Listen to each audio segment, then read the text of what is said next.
The Thing About Jellyfish by Allie Benjamin. Chapter 13. Mote of Dust. Before every science class, Mrs. Turton always spent a few minutes telling us something about the world that she thought we might find interesting. We might get ideas for our science report, she said. Or, she added with a grin, we might just get ideas. On the day of our aquarium visit, we walked into Mrs. Turton's class and saw a note on the blackboard. A mote of dust suspended in a sunbeam.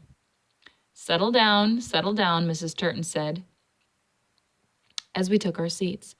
First of all, if you have not yet picked a topic for your science report, please come and talk to me after class.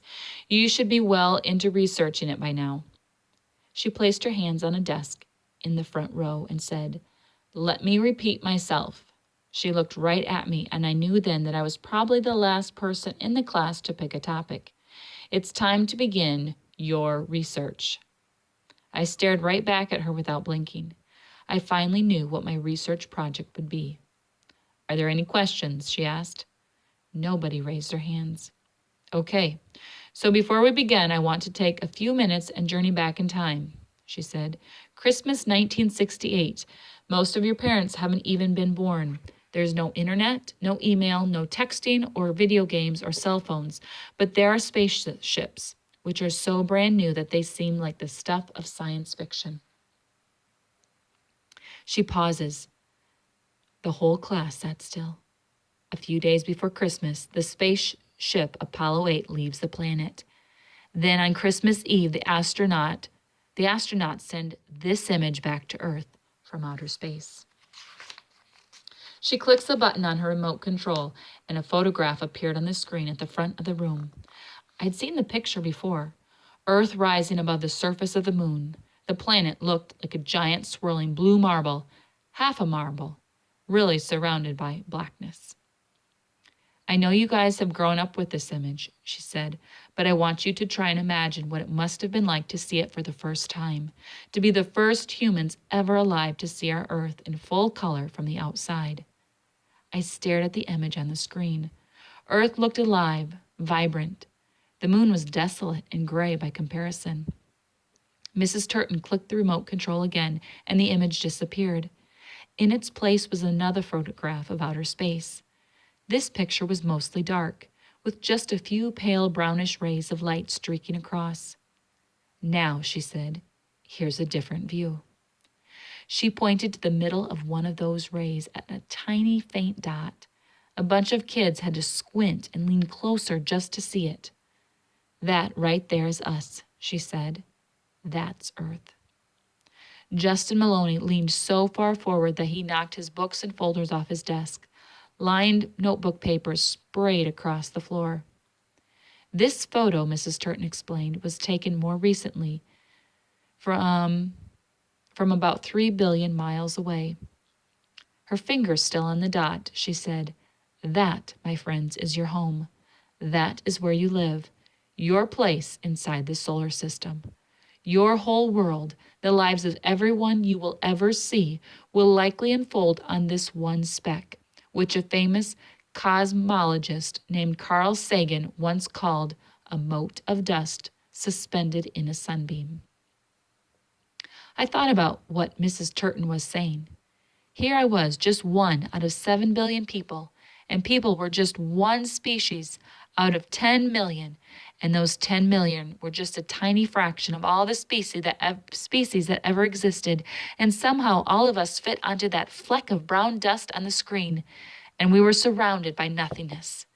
Just a whole lot of lifeless, lonely nothing in every direction. And that's when I got a little panicky, a little sick to my stomach. I liked the view from 1968 so much better. In the 1968 view, we mattered. I wish we hadn't gone any further out, that we hadn't tried to see ourselves from the outer edge of the solar system. I wished we hadn't seen ourselves as a speck of dust surrounded by so much nothing, we were barely even visible. "Food for thought," Mrs. Turton said.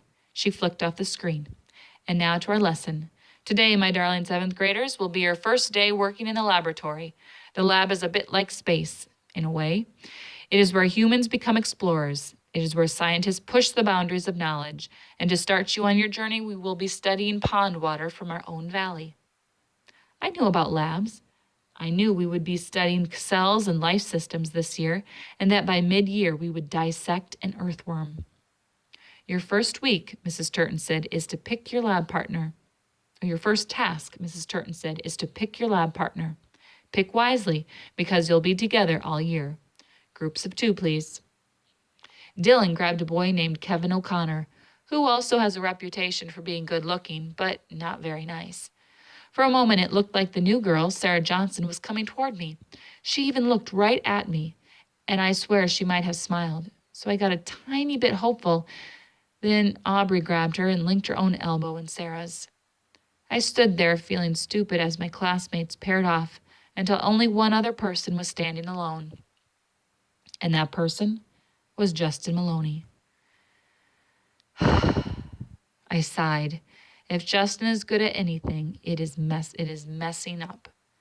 Once he took a bunch of squares of butter, lifted his shirt, and rubbed the butter all over his belly. Then he ran down the hallway and took a flying leap and landed in a belly flop on the floor.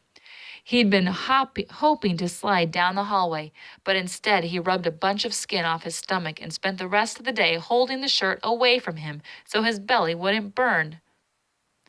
As Mrs. Turton explained the lab, observe pond water and tap water and test pH of each, Justin and I looked at each other. He wore a stopwatch around his neck, and his hair was buzzed almost all the way down to his head.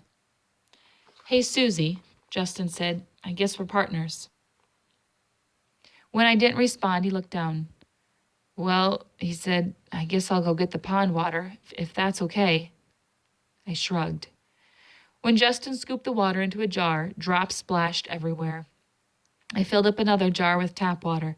Then together we walked to the back corner of the room. When we sat down, the stopwatch around Justin's neck started beeping. He pushed the stop button, reached into the pocket of his jeans, and pulled out a pale orange tablet. He blew some pocket lint off it, placed it on his tongue, then swallowed, without any water or anything. Then he looked at me and shrugged. Breakfast of champions. Or maybe lunch of champions, whatever. When I didn't say anything, he explained. ADHD, he said.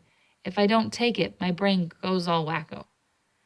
I wasn't sure he should be taking medicine in class, but Justin had never exactly been a rule follower. I shrugged and returned to work. After a few minutes of dipping pH strips in water and noting our observation on paper, Justin looked up. Listen, Susie, he said, I know I'm probably not your top pick of a lab partner. Probably, I thought. But I won't mess it up for you, okay? I searched his face for any kind of sarcasm, but he looked genuine. With this new medicine I'm on, I'm doing a lot better. I'll work hard, I promise. When I didn't respond, he returned to writing, mouthing the words as he wrote. Walking out of class that day, Mrs. Turton stopped me. Suzanne? I stopped. Do you have a report topic? I nodded. You do? She sounded surprised. I nodded again, this time looking right at her. That's great, Suzanne. What is it? Even when you're a not talker, there are times in life when you have to say something out loud. This was one of those times. In instances like these, it's best to say as little as possible, even just a single word if you can get away with it. Jellyfish, I mumbled. She leaned in like she couldn't hear me. I'm sorry? I frowned and said it louder. Jellyfish. I knew I sounded annoyed, and I felt bad about that, but once you've committed to not talking, it can be hard to say anything out loud, let alone repeat yourself. I guess my tone didn't bother her, though, because she brightened. That's a terrific topic. There are so many things to learn about any one species. The animal's habitat and range, eating and hunting behaviors, its relationships to humans. You let me know if you need any help finding information. I nodded and started to walk toward the door. Suzanne? She stopped me. I looked at her. You do know that the report is an oral report, right? I waited. What I mean to say is that you'll have to present your report in front of the class. You can read it if you want. It doesn't have to be off the top of your head. And I'll help you practice if you need that. But public speaking is an important part of the grade. She looked at me intently. Do you understand? I nodded. If I wanted to pass 7th grade science, I was going to have to speak out loud.